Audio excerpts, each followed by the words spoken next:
Om Bhadram Karnebi Shrinuyama Deva Bhadram Pashye Makshabhirya Jatraha Sthirairangai Tushtavagam Sastanubhi Vyashema Deva Hitai Yadayuhu Swasti na Indro Vriddhashravaha Swasti na Pusha Vishwavedaha Swasti nastarksho अरिष्टनेमिः स्वस्ति no बृहस्पतिर्दधातु ॐ शान्ति शान्ति शान्तिः. Om, O gods, may we hear auspicious words with our ears while engaged in sacrifices. May we see auspicious things with our eyes while praising the gods with steady limbs. May we enjoy a life that is beneficial to the gods. May Indra of ancient fame be auspicious to us. May the all-knowing Pusha, god of the earth, be propitious to us.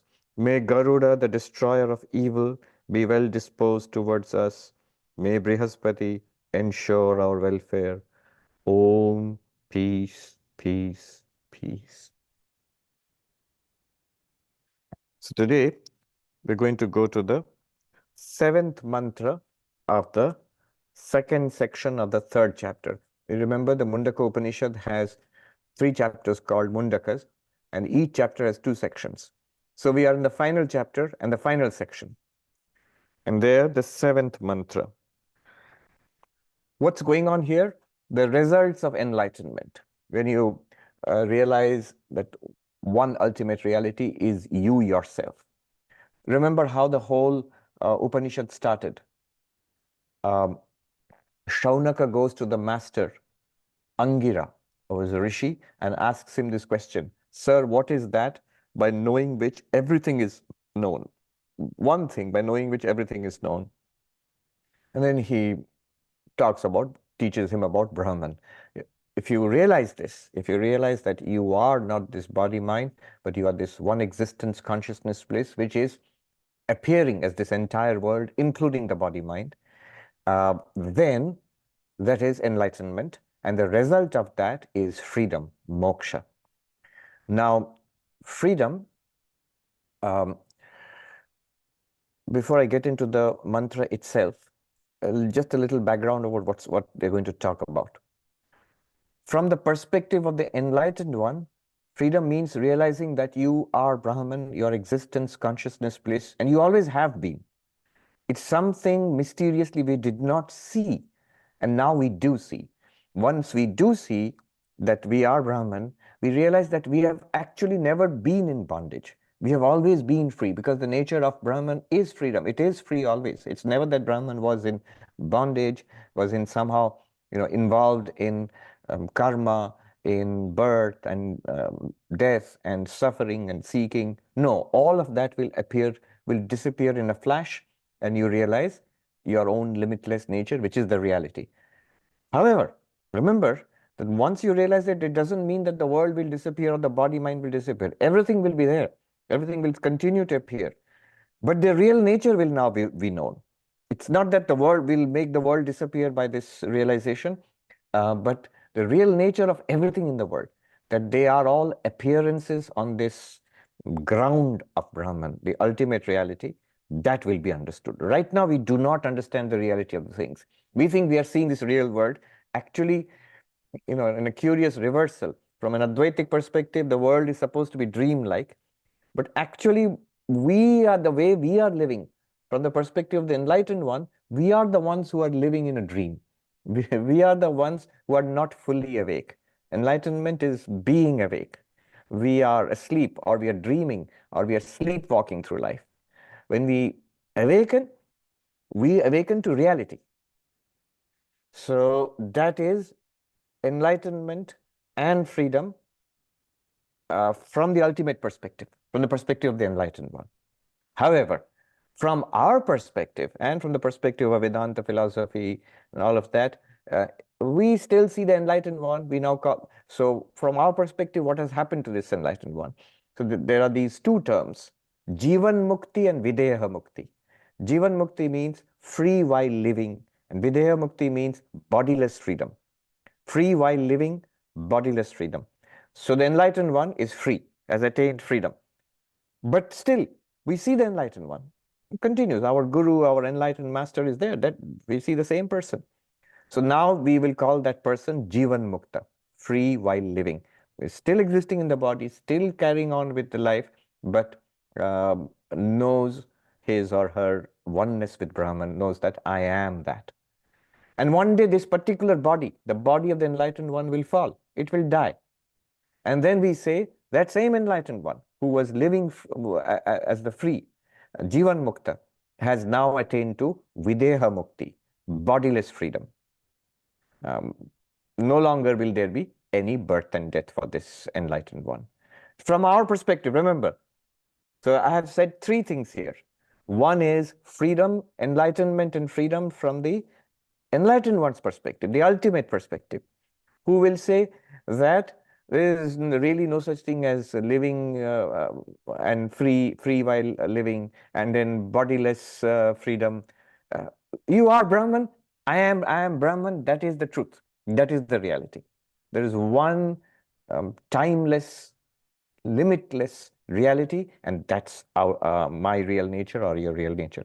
That's from the enlightened one's perspective. That's one perspective on moksha, freedom, which is the real, ultimately what Advaita Vedanta wants to say. However, what we're going to discuss here is from our perspective. From our perspective, there are two other terms. That is Jivan Mukti, Videha Mukti. While the enlightened one lives as our spiritual master or teacher, we say Jivan Mukta. And there, this question is again and again raised or discussed in the Bhagavad Gita. In the second chapter itself, Arjuna asks this question. If I become enlightened, if someone becomes enlightened, what's it like? Sthita Pragya, one whose realization, I am Brahman, is stabilized. What is that person like? So he's talking about Jivan Mukti, free while living. The term used in the Gita is Sthita Pragya, one whose enlightenment or wisdom is stabilized. Another term used in the Bhagavad Gita is Gunatita, one who has gone beyond the three gunas, Sattva, Rajas, and Tamas. Basically, one who has gone beyond Maya. So these things are discussed. So these are all discussions of Jivan Mukti. And then what happens when the body dies? When the body dies, we say that that one who was enlightened and was the free while living is now has attained bodiless liberation, is one with Brahman, has merged with Brahman or one with Brahman, all from our perspective.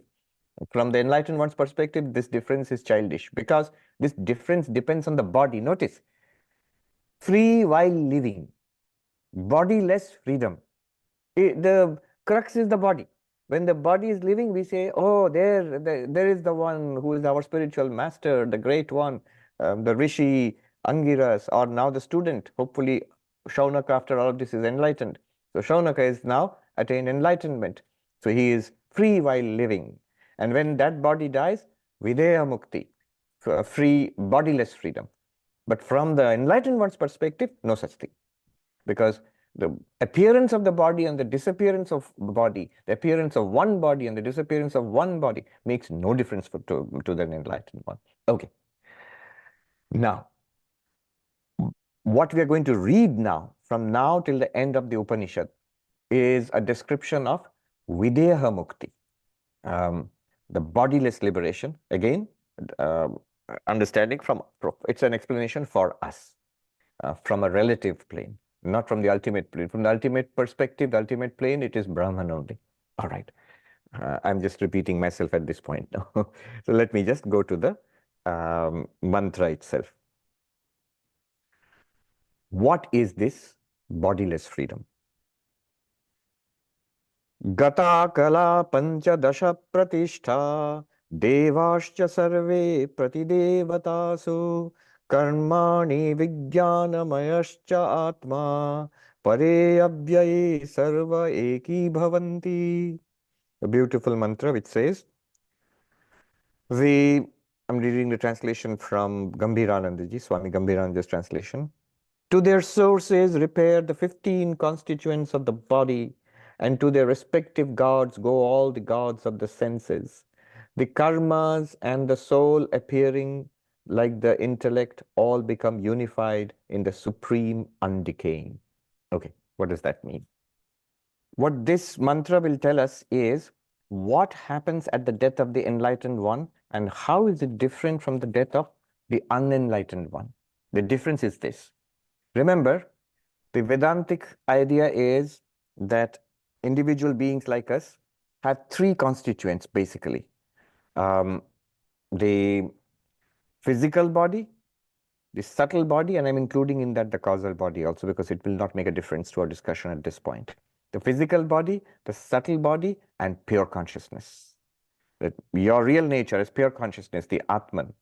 The physical body is this one, that which is born and it dies. In each of our lives, we have a different physical body. That's what we call a life, the birth of a body and the death of a particular body. So we have many such lives. When we get many such bodies, from birth to death, these bodies are born, they age and they die, and that's a life. And then we get another body and it ages and it dies, that's another life.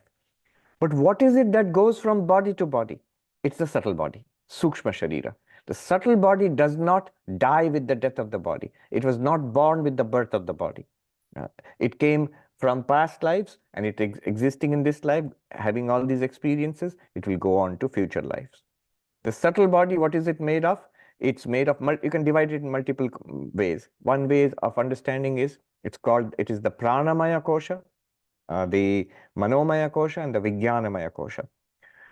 The prana, the vital sheath. That's why when the physical body dies, we say, when the subtle body leaves, we say the prana has gone. This is exactly how death is described in many Indian languages. Prana has left the body, which means the pranamaya kosha. Subtle body has left the physical body. Physical body can no longer sustain life. It's damaged beyond any repair. So it dies. What does it mean dies? Subtle body leaves the physical body. So, like, generally in English, we might say the soul has left the body. In English, the term used is, he has given up the ghost. That's the term used in English. He has given up the ghost. The ghost is the subtle body. The Indian term, Vedantic or all Indian term would be, the ghost has given up the body. Physical body has been given up. You are giving up the physical body, and at the death, our death, we go on to other experiences and newer physical bodies. So, physical body, subtle body, and there is a causal body. Let's keep it at the back of our mind. If you want to divide it in terms of the 5 koshas, the physical body is the Annamaya kosha, the food sheath.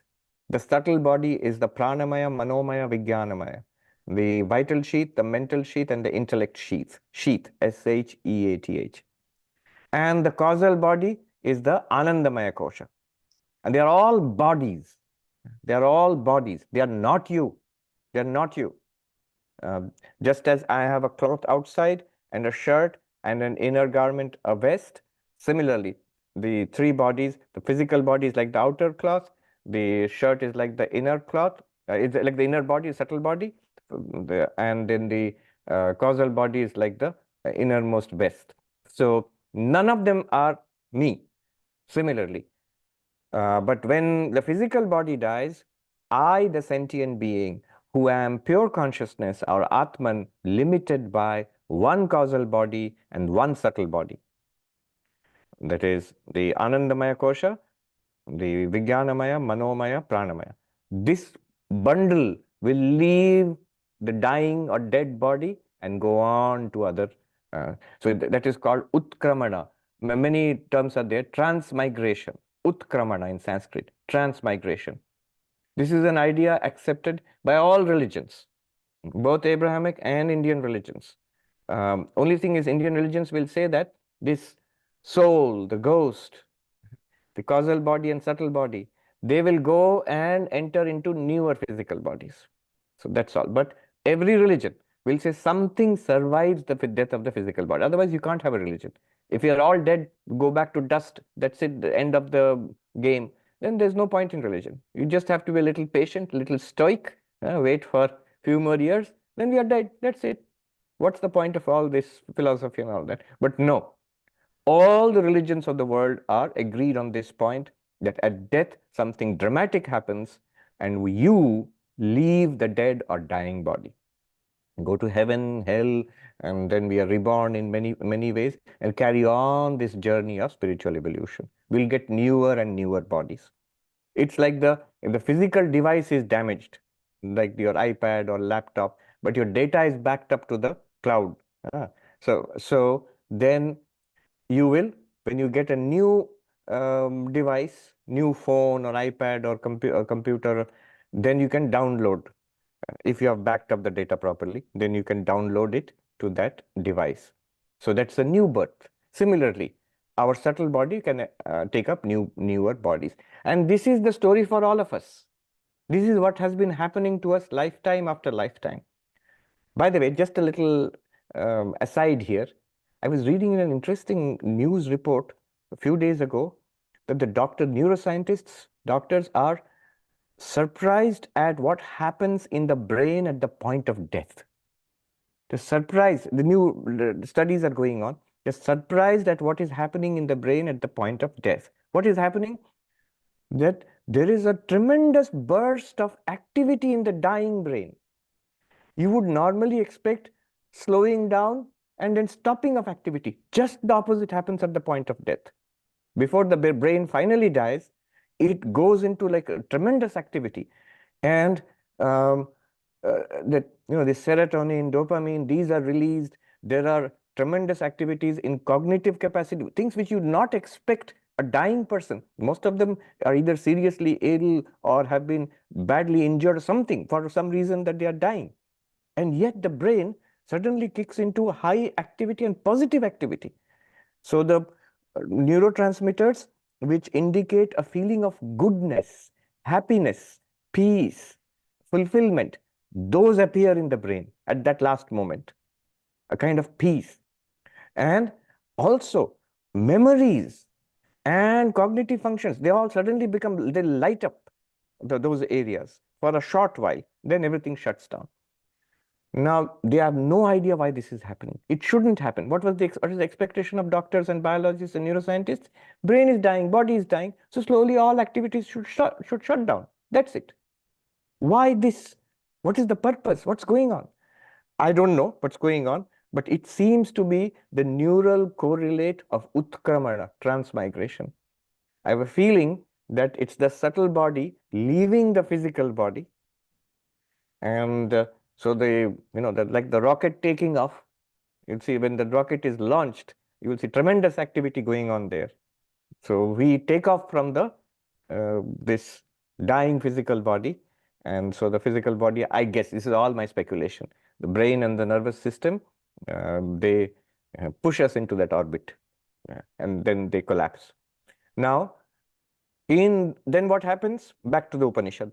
In the case of all of us, except the enlightened ones, in the case of all of us, what happens? The physical body dies and goes back to physical nature. It goes back to earth and fire and water and space, and it just goes back, merges back.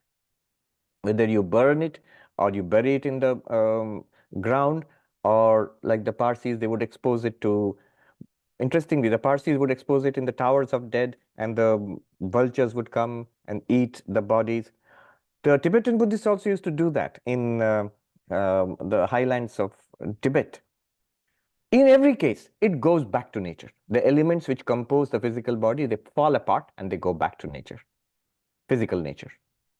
But the subtle body continues. Subtle body means my vital sheath, mind sheath, intellect sheath, and the causal body, the bliss sheath, they continue.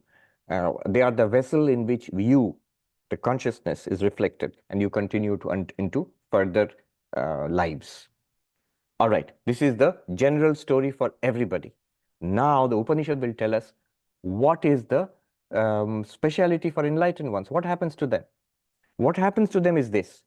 At the point of bodily liberation, remember, in their case, it is not transmigration. In their case, it is not leaving the body and going to some other world, new lives. No, that's at an end. It's finished. The game of life is over for them. Like this game of life and death, this cycle of life and death is over for them.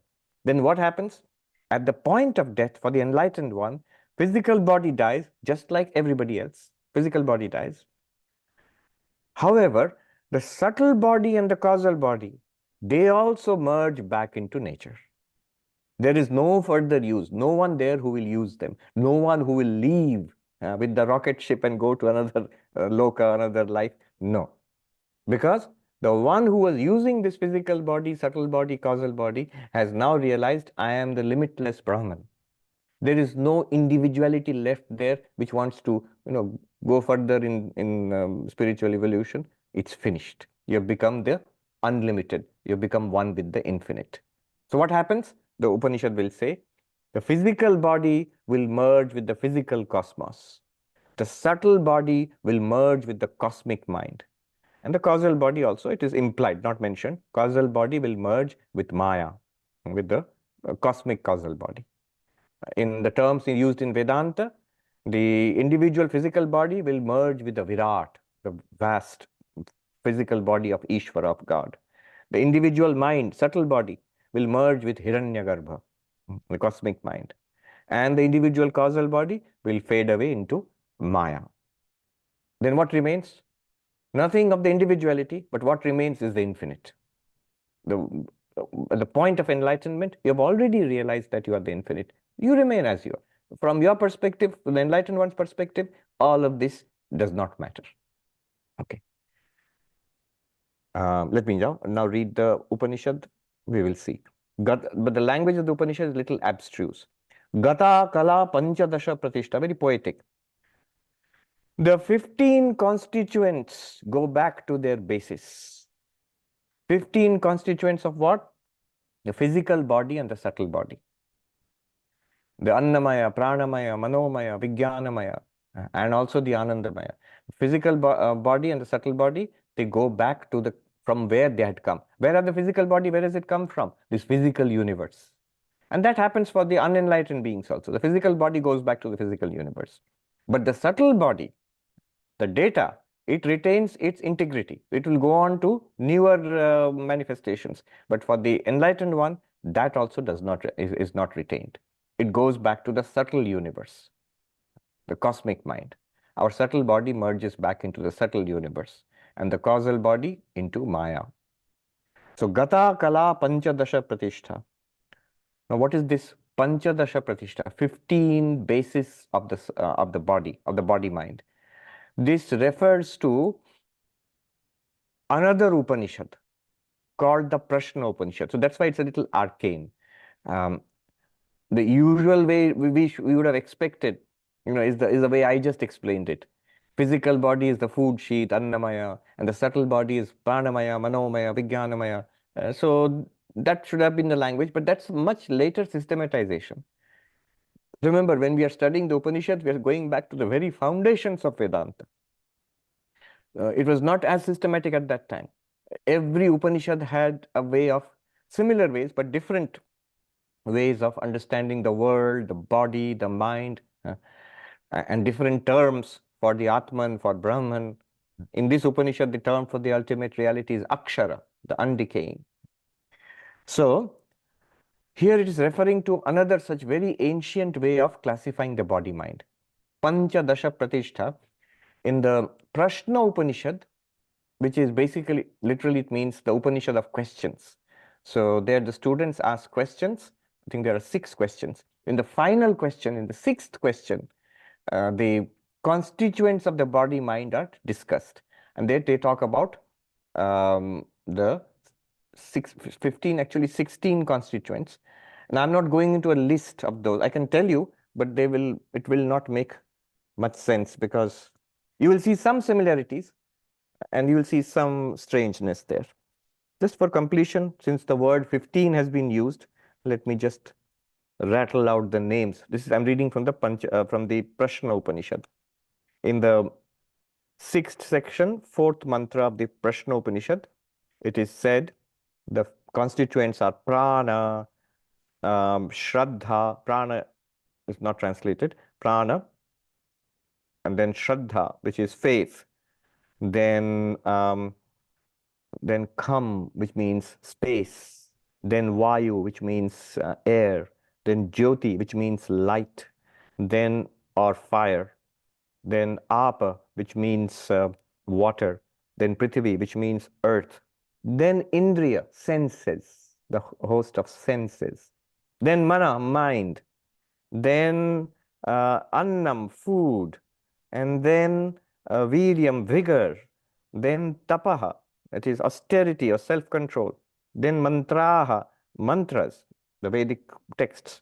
Then karma, the rituals, the Vedic rituals. Loka, the worlds.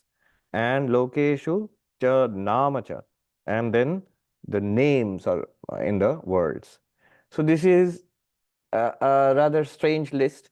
Some of it is familiar. You would expect what are things made of? Yes, they are made of earth and water and fire and air and space. But then also these other terms are introduced. Anyway, but for our purpose, what it means is the constituents of the body mind go back to the sources. What are the sources? Cosmos, universe. But remember, Vedantic idea of cosmos is not just physical cosmos, also the mental cosmos, mind. So the body goes back to physical cosmos, mind goes back to the cosmic mind. That's all it means here. Devascha sarve pratidevatasu. Literally, if you translate, it means the gods go back to their source divinities. What it means is this. Again, this you can find those who have studied the Vedanta Sara. When the body-mind was being discussed, you will see all the organs, constituents of the body have their own presiding devatas, gods with small g, gods with small g. So they have their divine powers behind all our sensory powers.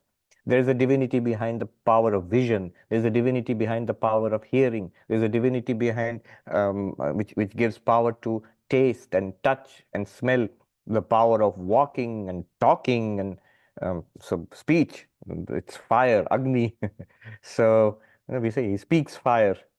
So like that. So these are the various Vedic gods have, they power the body mind. So they are all behind the various powers we have got. Now, what does it mean? Do the gods come and reside in our body? Not in that sense. Their powers operate in us, but their source divinities are there who give that power to all sentient beings. So these divinities, they are tremendously powerful beings, and they give their powers, like superpowers, they give those powers to us.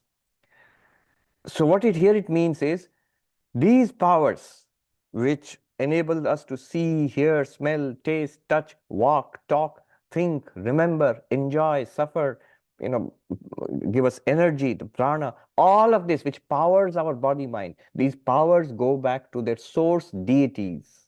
They go back to their source devatas. They go back to their source gods. Work is done. The game of life is over. The enlightened one has finished successfully. Does not require all this anymore. So it's all returned back to the sources. Unenlightened one will continue with these things. We'll just get a new body, that's all. Devascha sarve pratidevatasu. Very nice language. Then karmani vijnanamayascha atma pare abhyaye sarva eki bhavanti. Beautiful. Karmani. What about the stock of karma? Every being, including the enlightened being, has to his or her credit a lot of karma. Now, this karma means the actions we have done in the past, and so in a potential form they are there. They will give results, and the results of these actions come up in our lives as our past karma fructifies. A part of that karma has already started giving result. That's your life and that's my life. This is called prarabdha karma, which is well begun, which is already activated karma.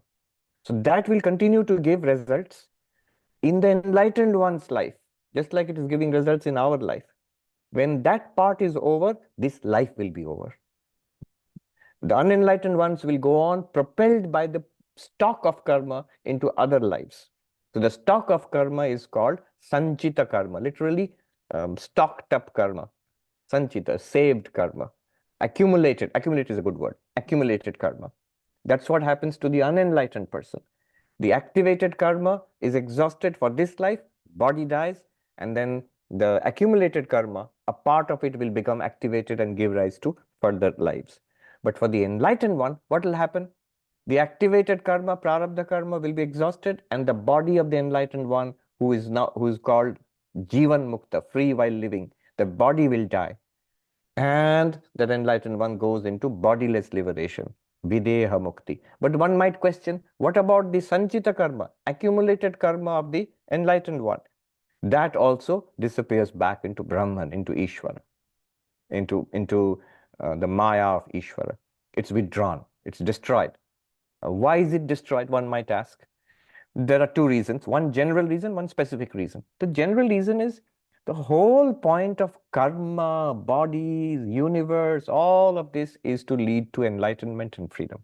That's the Vedantic worldview or universe view. Why is anything, all of this happening? It's all a spiritual evolution leading us to freedom. If you have attained this freedom, then you don't need this paraphernalia anymore. So all of it is returned back to the locker rooms. Game is over. Therefore, karma, if some karma is remaining in your account, that also is returned, sent back to the owner, which is Ishvara or God, and will not give this. There is nobody to give the results to that accumulated karma, nor is it necessary. What was the point of this karma anyway? Spiritual evolution and freedom. Well, you have attained spiritual evolution and freedom. No need of karma anymore.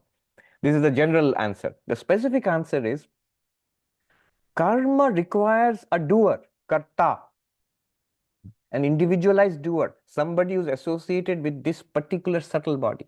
I am this person. I have done such good things and such bad things. And in the next life, I will get the results of those good things and bad things.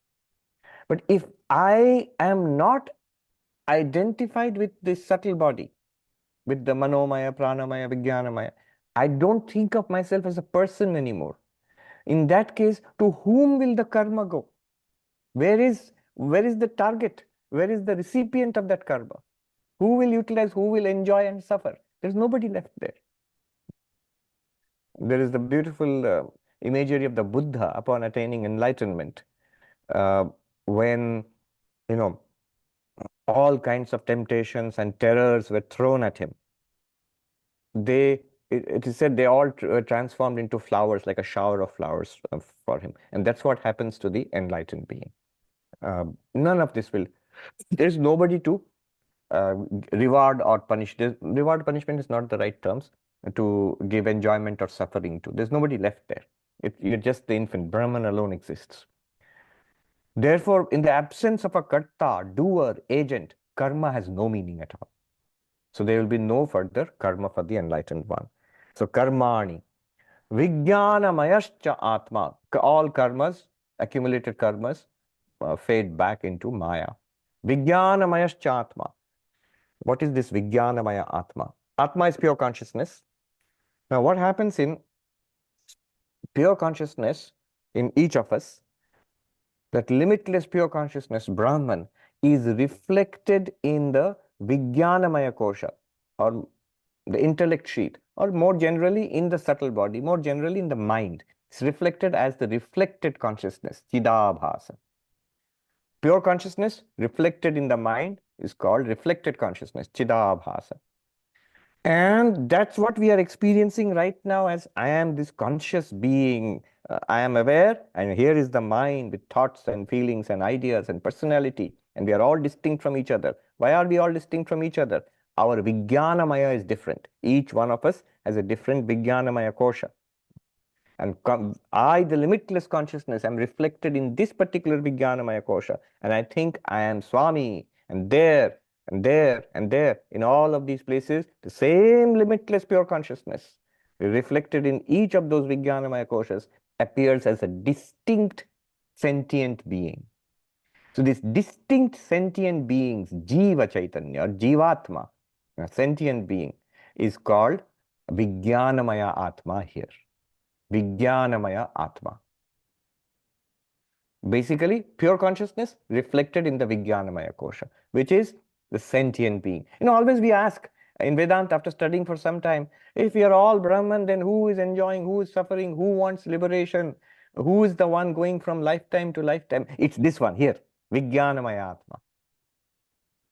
The individualized sentient being. In Bhagavad Gita, it is said, Avibhaktam cha bhuteshu vibhaktam iva cha sthitam. One undivided, limitless reality in all beings, appearing as if divided into countless beings. This so-called appearing as if divided into countless beings, as if, not really divided. Atman is still one, limitless Brahman. But this appearance, this is the Vijnanamaya Atma. This is the one who does karma, who gets the results of karma, and who will take up multiple new bodies one after another. But not in the case of this enlightened one. What will happen? This Vijnanamaya Atma will fade back into Brahman.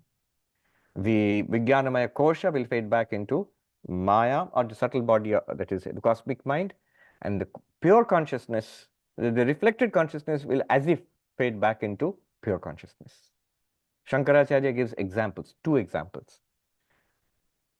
Many pots seem to enclose space. The space within the pot is called Ghatakasha, enclosed space.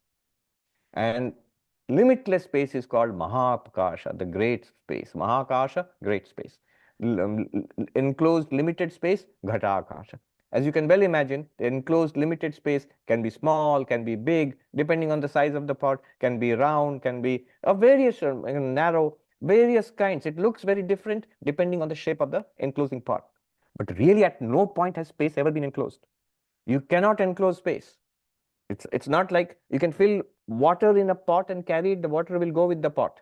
Wherever you take the pot, the water will go. But space is not like that.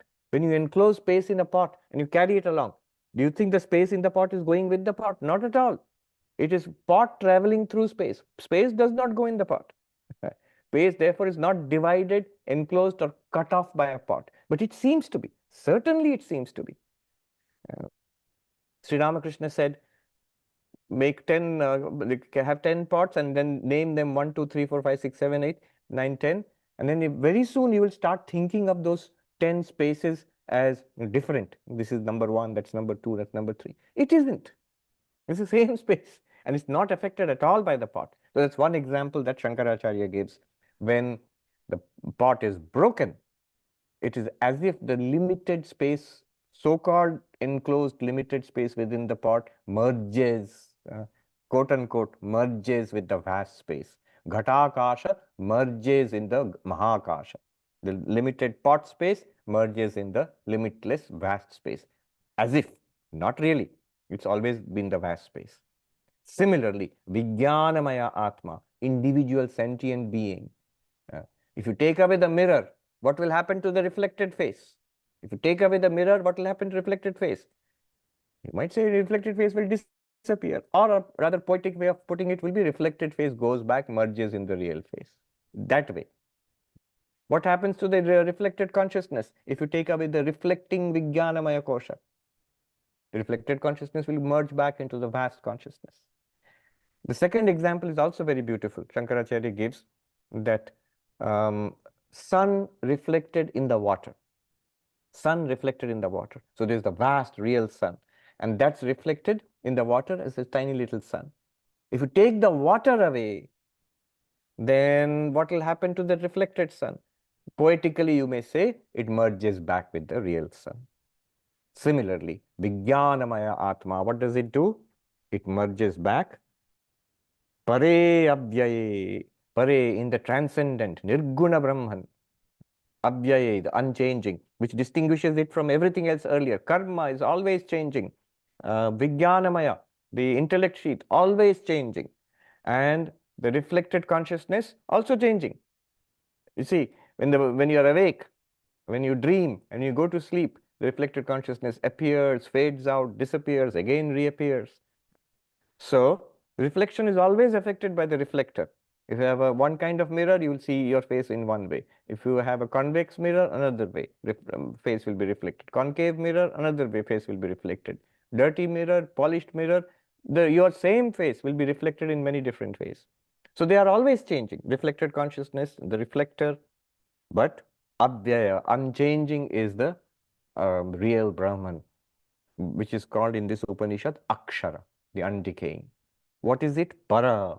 Pare Abhyaya. Para means transcendent, beyond space, time, and causation, beyond any attribute. What we call in Vedanta Nirguna Brahman, attributeless, absolute, the vast beyond any attribution. It sounds very abstract and far off. No, it isn't. It's you. You are that attributeless absolute. And that is the reality, and you are that reality. Pare abhyaye. What happens? Sarve or sarva eki bhavanti. They all become one. They are all one. The one only exists, and that's realized, that only one exists. But the language is one of merging.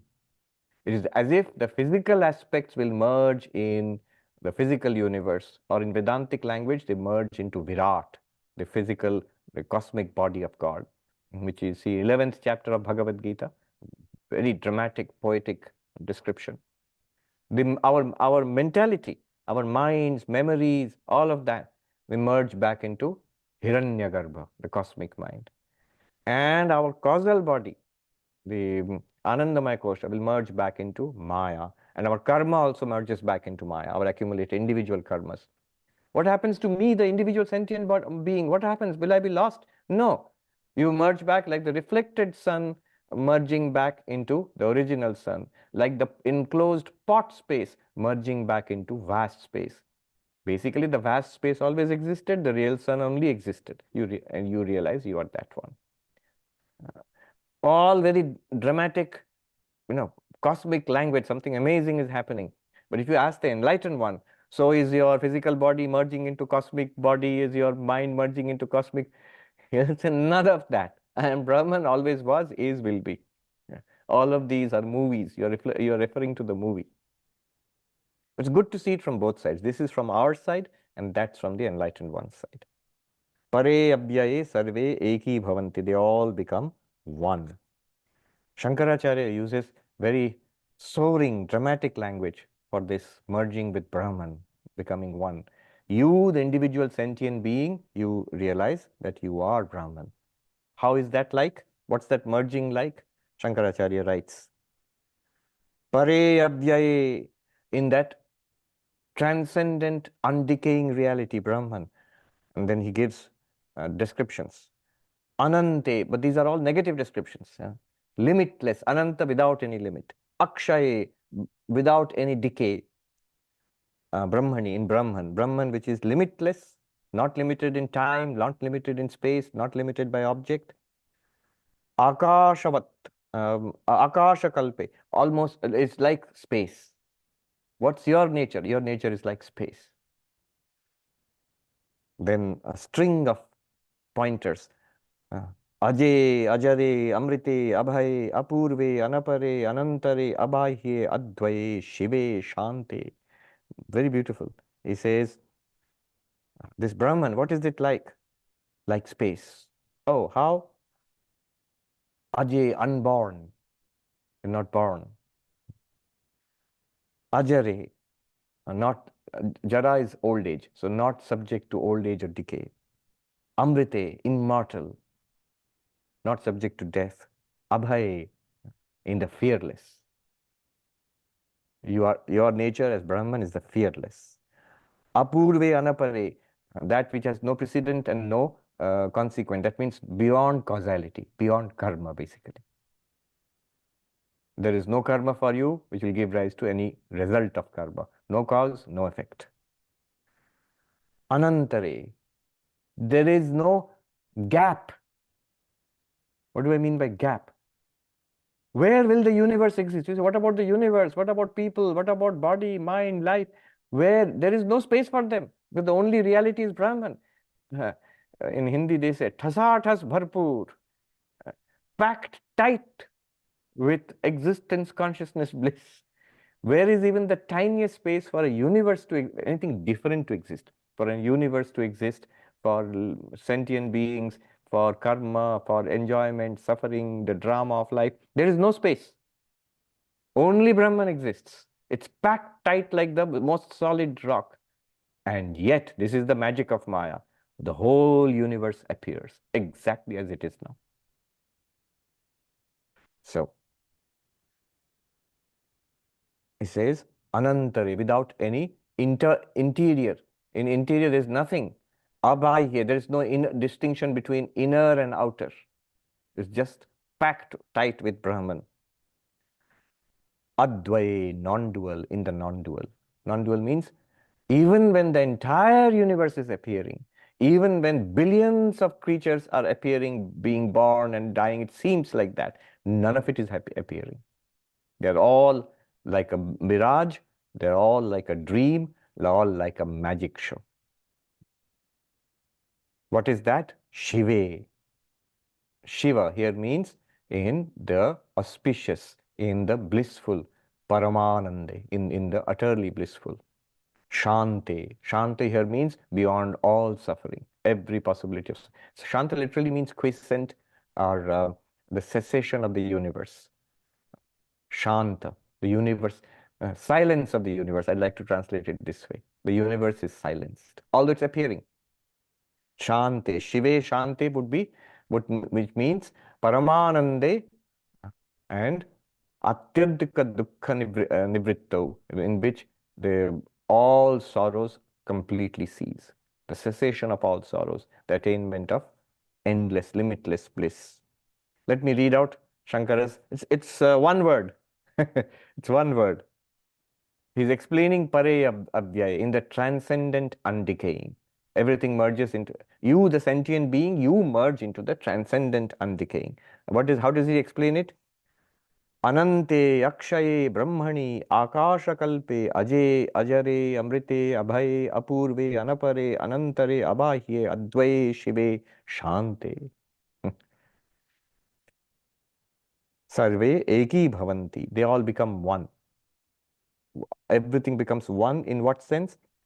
Visheshatam Gachanti. Avisheshatam Gachanti. They lose their distinguishing characteristics as Brahman. But the display of the universe will continue. Just as you can watch a full movie at the same time, you know it to be nothing but the screen. Ekatvam apadyante. They all attain to oneness. Swami Vivekananda said, Vedanta is basically these two things, the divinity within us and the oneness of all existence.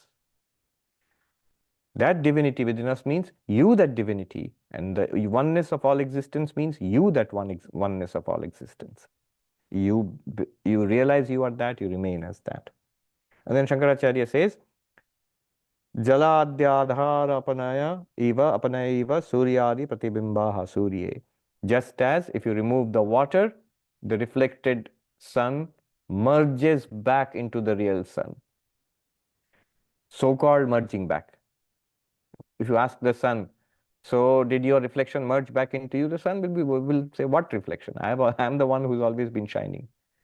And then second example, ghatadhyapanaye eva akashe ghatadhyakashaha. Just as if you remove the pots, you break the pots, the enclosed spaces will merge back into the vast space, which it always was actually, but it seems to be, right? So the individual sentient being that you were, who played out this drama of countless lives, you, quote unquote, merge back into your real nature as limitless consciousness. Okay. Then a beautiful mantra comes next, giving the example of rivers flowing into the sea. Here, this is a sort of adaptation from Prashna Upanishad. Again, you see, Prashna Upanishad also has the same kind of language. But very beautiful mantra. Eighth mantra. Yata nadya syandamana samudre astam gachanti nama rupe vihaya tatha vidwan nama rupad vimukta paratparam purusham upaiti divyam. Just as all these rivers flow continuously into the ocean and become one with the ocean, give up their individual names, shapes, and courses, they become one. What are they called? Ocean.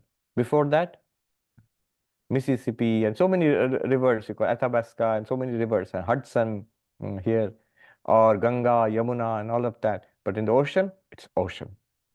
They all become one in the ocean. Namarupe vihaya, discarding their erstwhile names and forms. They become one with the ocean. Similarly, tatha, exactly like that. That's an example. Just like that. Vidwan, the enlightened one. The one who has realized, I am Brahman. Nama Rupad Vimukta, being freed from name and form. Parat Param. Para is Ishvara. Parat Param is that which is beyond Ishvara, beyond God also, the absolute, the Godhead, Brahman. the existence, consciousness, bliss. Purusham upayati, attains to that state, that being, which is even beyond God. What is that? Divyam, the shining, pure consciousness. Again, attains, quote unquote. The enlightened one just realizes I've always been that. And everything, in fact, is that. In fact, everything, chairs, tables, they are all not chairs, tables, birds, animals. They are that parat param, purusham, divyam, limitless consciousness. Then he sums up the results in the ninth mantra. Sayo havai tat paramam brahma veda brahmaiva bhavati nasya brahmavit kule bhavati tarati shokam tarati papmanam guhagrantibhyo vimukta amrito bhavati. Very beautiful and compact. What happens? This is again about videha mukti, bodiless liberation. Same topic is continuing. Sayo havai tat paramam brahmaveda brahmeva bhavati. The knower of Brahman attains Brahman. This is again and again quoted by Shankaracharya throughout the commentaries. Brahmaveda brahmeva bhavati. The knower of Brahman is Brahman or becomes Brahman only. Brahma eva. One might say becomes? Yes, figurative language. You thought you were a limited sentient being. Now you realize you are unlimited, pure consciousness, the one existence in this universe. How do you do that? Brahma Veda, by knowing Brahman. What is this by knowing Brahman? Shankaracharya explains, Aham Brahmasmi. He says, Brahma Veda, Sakshad Ahamevasmi. Brahma Ahamevasmi. So he says, that transcendent Brahman, Sakshad Ahamevasmi. I am this Brahman. I am Brahman only I am. Not body, not mind, plus something called Brahman. No, I am Brahman only. And nothing but Brahman. Not body, mind. And Brahman is nothing but me. That's also what thing, it's a stunning claim to make. You are that absolute, and who, where, what is that absolute? Well, I am that absolute, but all of these people are also that absolute. No, no, no, not even that. You are that absolute, and that absolute is you. The real you, of course. So, when you realize that, you realize I am Brahman. The language here is the knower of Brahman becomes Brahman only. Then, the result of that, Nasya, one of the results, interesting comment, Nasya abrahmavit kule bhavati. Literally, it means in such a one's family, there is no non-knower of Brahman. So, what it means is, if two cases, if the teacher is like Shaunaka and Angira's householder, a Grihastha Brahmagyani, then Kula might mean literally family. So in your family, the enlightened one's family, there will be, the others will also get Brahmagyana. Will they all become enlightened? Technically, no, but they definitely they will get spiritual evolution by the company of the enlightened one, the Brahmagyani. So in their own family. But Kula also means the teaching lineage. So if the Brahmagyani, just like Rishi, Angiras, they were householders, and Shaunaka, the student, is a householder, but Shaunaka is a student of the Rishi. So the student of the Rishi, of the master, also becomes enlightened. They become Brahmagyani, knowers of Brahman, those who have realized that they are Brahman. Literally, it means there will be no non-knower of Brahman in the family or the teaching lineage of this master. If they are monastic teachers, then it means only teaching lineage. Now, it's very interesting. Swami Vivekananda, after the monastery was started, and he set up the Ramakrishna Math, our order. Of course, originally it starts with Sri Ramakrishna. But Swami Vivekananda said, this order will, as forever, from now on, will never lack Brahmagyanis. There will be, in every generation, there will be some who will be enlightened, Brahmagyani. This is the blessing of Vivekananda on this particular order. There will be Brahmagyanis in every generation. So it doesn't mean everybody will become Brahmagyani right now, but all the time, in this particular teaching tradition of the Ramakrishna Vivekananda tradition, there will be Brahmagyanis. And this is Upanishadic. This comes from the Upanishad. Na asya kule abrahmavit bhavati. So that's also a more reasonable way of looking at it. Not that everybody in the teaching tradition will become enlightened, not so fast, but there will never be a lack of enlightened masters. There will always be some in every generation who will be fully enlightened. And that's really true. We always find not only the great masters of the past, but now also there are spiritual masters who are enlightened. Abrahmavit kule bhavati na asya abrahmavit kule bhavati. And the enlightened one, what does he or she gain out of this? Tarati shokam tarati papmanam guha grantibhyo vimukto. The one who is freed from guha granthi. Guha means heart. Granthi means knot. The knot here means ignorance. When the knot of ignorance is cut, you realize I am Brahman. You're free of the knot of ignorance. Then you're freed of kama, desire. Freed from kama, tarati papmanam. You're freed of sin. Here papa means papa punya, merit and demerit. All karmas will disappear as we read. And then tarati shokam, you go beyond suffering forever. Cross over the ocean of suffering. Cross over tarati papmanam, cross over the ocean of sin. Guha grantibhyo vimukta. How? When you cut the knot of ignorance. Oh, how do I cut it? With the weapon of Vedanta. The Upanishad said, Upanishadam Mahastram, the great bow of Vedanta. Pick it up and place on it the sharpened mind. You know, we did that bow and arrow meditation earlier. Amrito bhavati, become immortal. Become immortal means you are immortal. This is the goal of spiritual life. Then the 10th mantra is an instruction, a manual for teaching. So now you are enlightened. Rishi Angiras has been teaching Shaunaka, and we hope by now Shaunaka is enlightened. And now Angiras is telling Shaunaka, if you wish to pass on this knowledge, some caution. Whom are you going to teach? 10th mantra. Kriyavanta shrotriya brahmanishtaha swayam juhata ekarshim shraddhayantaha tesham evesham brahma vidyam vadeta shirovratam vidhivad yaistu chirnam. Only to those qualified, you have to be qualified. Who is qualified? Those who have purified their minds, those who have sharpened or focused their minds, and are dedicated to Vedanta. These are the 3 conditions. We have already done this. Purification of mind through Karma Yoga, focusing of mind through Bhakti and Dhyana, meditation, Upasana, and Jnana. Ultimately, this knowledge will be given by Shravana, Manana, Nididhyasana, Jnana Yoga. So basically, the one who has purified oneself by leading an ethico-religious life, that person is the fit recipient for this knowledge.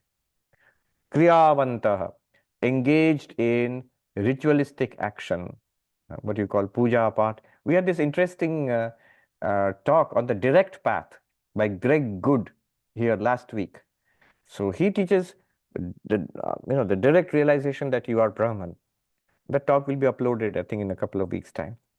But I don't know how many noticed, if you listen to that, partway through the talk, he said, if you feel it's not working, that realization, who am I may understand it, then we complain, either I don't get it, or I get it, but it's not having any effect on me, my life still remains the same, I don't get the peace and joy which was promised.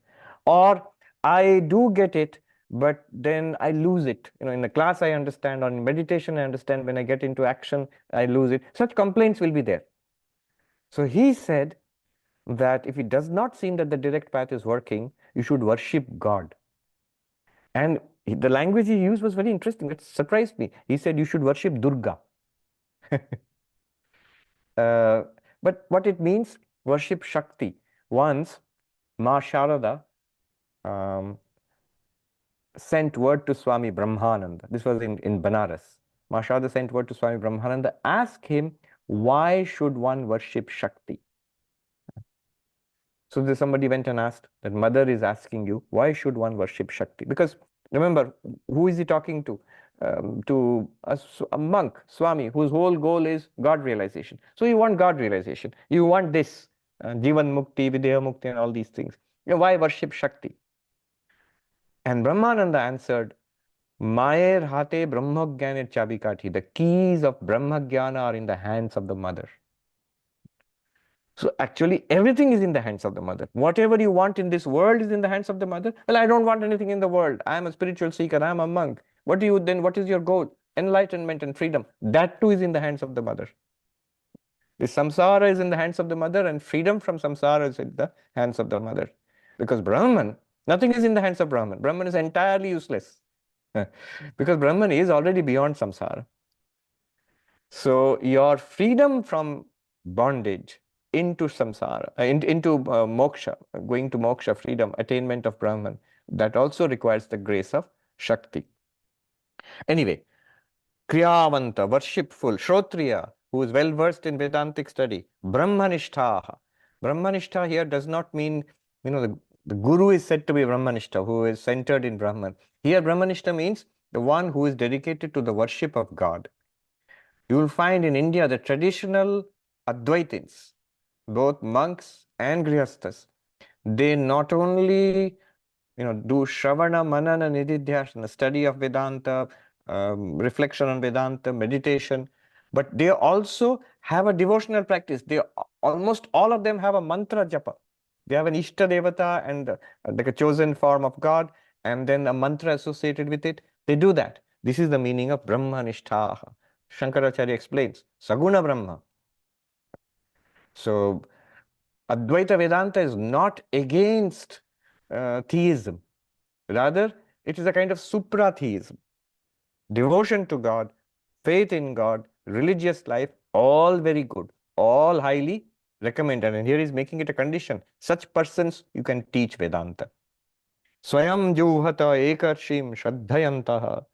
Those who practice this fire sacrifice, a particular fire sacrifice has been mentioned here, ekarshi. That does not mean that we have to practice. It is just a placeholder. It means a person who does his or her religious observances. Then, tesham eva esham brahma vidyam vadeta. To such a one, and it gives one more condition. Shirobratam vidhivad yaistu chirnam. Those who do the fire sacrifices. There is one particular fire sacrifice in which Shirovrata literally means fire on your head. What it means is a part of the ritual is they put the fire in a pot and the performer carries it on the head around the Vedi where the homa is performed, the fire sacrifice is performed. It's a particular ritual. It doesn't mean we have to do that. It means that you must have your own practice, quite apart from all the direct path and non-dual teachings. See, if someone might, at this point, a very radical non-dualist might say, isn't it enough if I realize I am Brahman? It is, but if you're complaining, then this is where we are lacking. Vivekananda says, I know where the shoe pinches. The fourfold qualification, why it is important. These are the ones which will give the fourfold qualification for Vedanta. Otherwise, we'll hear endless complaints. I've heard so many talks, I've studied this, I've even got it, but then it is only intellectual knowledge. Or sometimes I am peaceful, but when I engage with the world, I forget it. Or it comes in meditation and open my eyes, it's gone. So Ramakrishna says, what kind of God is this? When you close your eyes, the God is there. You open your eyes, God is not there. What kind of God is that? So it all shows lack of preparation. The problem is not with the Vedantic teaching or the Upanishad. The problem is with our lack of preparation. That's why this preparation is necessary. Ethical life, religious life, and then non-dual teaching. Conclusion of the Upanishad. 11th mantra. Tadetat satyam rishi rangira purovacha naitadachirno brato vadhite namah paramarishibhyo namah paramarishibhyah. This truth was taught by the Rishi Angira to the disciple Shaunaka. Remember the beginning of the Upanishad? Shaunaka had gone to the Rishi. So he concludes now. Purovacha, in the hoary past, far back in the ancient past. Upanishad itself, which will be like 5,000 years old, it says in the far back in the ancient past, this was taught by Angira. How ancient this tradition is. It's the oldest spiritual living tradition in the world. Again, warning, do not teach this to people who are devoid of ethical and religious practices. It's not to be done. They're misuse. Sri Ramakrishna gives a warning. This path of non-dual realization is powerful and direct, but the danger is this. The danger is equally there. The danger is, Sri Ramakrishna says, bhave বুঝে নিয়েছে আর মাঝে মাঝেই পতন ভারী ভয়ঙ্কর. They think just because they have understood something, they have attained enlightenment. And then they keep slipping in that path. This is terrible. And all of this because of the lack of preparation. The emphasis should be on ethical life and religious practices so that we get the fourfold qualifications. And the Vedantic teachings are there. Then the Vedantic teachings will take hold immediately. What one sadhu said, Pachta nahi Mahatma ji, pachta nahi. You're unable to digest it, oh monk. You're unable to digest it. Indigestion is the result of direct dose of non-dual teachings. For that, you should not teach it directly to people who are not ready. Namah Paramarishibhya, Namah Paramarishibhya. Salutations to the great transcendent rishis, masters. Salutations to the masters. This repetition shows that the text is completed. Let me do a peace chant. And then I will give a jai. Our tradition is, once you complete these texts, you give, a chant of victory to Sri Ramakrishna, Ma Sharada, Swami Vivekananda, like that. Om Shanti Shanti Shanti Hari Om Tat Sat Shri Ramakrishna Arpanamastu. Jai Shri Guru Maharaj Ji ki Jai. Jai Mahamai ki Jai. Jai Swami Ji Maharaj Ji ki Jai. Okay, I go to the chat first. Atmananda Krishna Menon, direct path, is said to have stated, when a jnani takes to activities of life, he comes out with body, senses or mind whenever he needs them, and he acts to all appearances like an ordinary man, but knowing full well all the while that he is the reality itself. This is not said from the level of the absolute. Yes. So, from the level of the absolute, the whole of this universe is like a mirage, like a magic show. Like optical illusion. But does that mean, what about the enlightened one? Can you not act? Can you not do your duties in this world? Can you not do stuff in this world? Of course, the enlightened ones do so much. We see they're sometimes much more effective and active than us. So one way of looking at it this is one step below the absolute perspective. You are pure consciousness. And in you, pure consciousness, appears a mind, this particular mind, and a set of senses, and this body, and the particular samsara surrounding you. Now, you as pure consciousness go into this samsara and you act. A good example is, nowadays in virtual reality, you can enter into the virtual reality. In those environments, there's something called avatar. They've taken from Vedanta, the term. Avatar means your presence in that virtuality. So just like that, the enlightened one enters into this display in this body and mind and acts. But this is one step below the absolute perspective. The absolute perspective is one limitless ocean of consciousness alone exists. While seeing the world, not in samadhi, while seeing the world. But the world is like a magic, like an illusion, like an optical illusion, or like a dream. Sanket says, is it possible to dissolve the subtle body as being generated by the physical body? Will Advaita philosophy still hold with only physical body and Atman Brahman? Then will there be no Janma transfer? No, it's not possible, because the manifestation is from causal to subtle to physical. So causal body first, then subtle body, then physical body.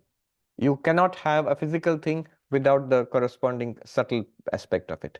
The subtle may be there without the physical. The causal may be there without subtle and physical. That is in Mahapralaya, in the cosmic dissolution. Only Ishvara exists with the causal, which is with Maya. And there is no physical universe, there are no jivas, it's all merged back into Maya. But the opposite is not possible. You can't have a physical universe without the causal aspect of it, or subtle aspect of it. Please spell the three bodies. Physical body is Sthula Sharira, physical body.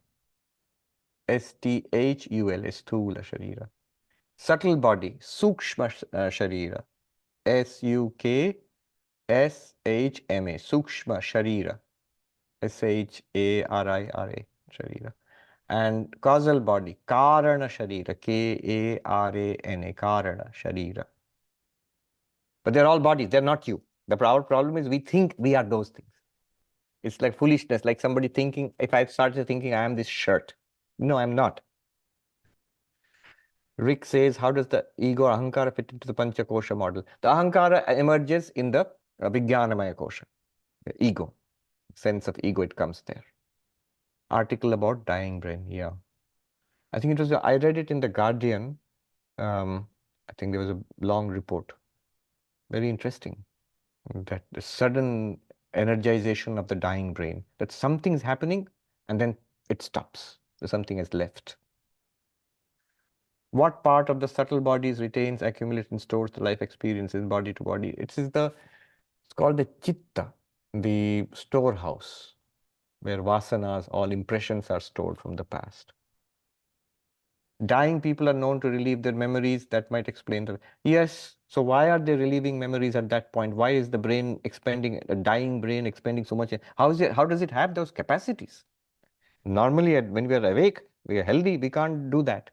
But when you're dying, how will the brain, why does it do so? Clearly, it is doing something very intense. But why is it doing that? And how? Neelaji says, Buddhist philosophy explains transmigration. It's a huge topic, but basically, instead of saying there's a subtle body which goes from body to body, they explain it in terms of like waves arising and falling. So it's all momentary. It's like, when there's a rope and you shake the rope, you will see a wave going from one end to the other. It's not that something is actually traveling from one end to the other. At each point, it arises and then it falls. So like that. A series is generated. Instead of one thing going from this body to other body, a series is generated. But otherwise, it's very similar to the Hindu idea, Hindu or Jain idea.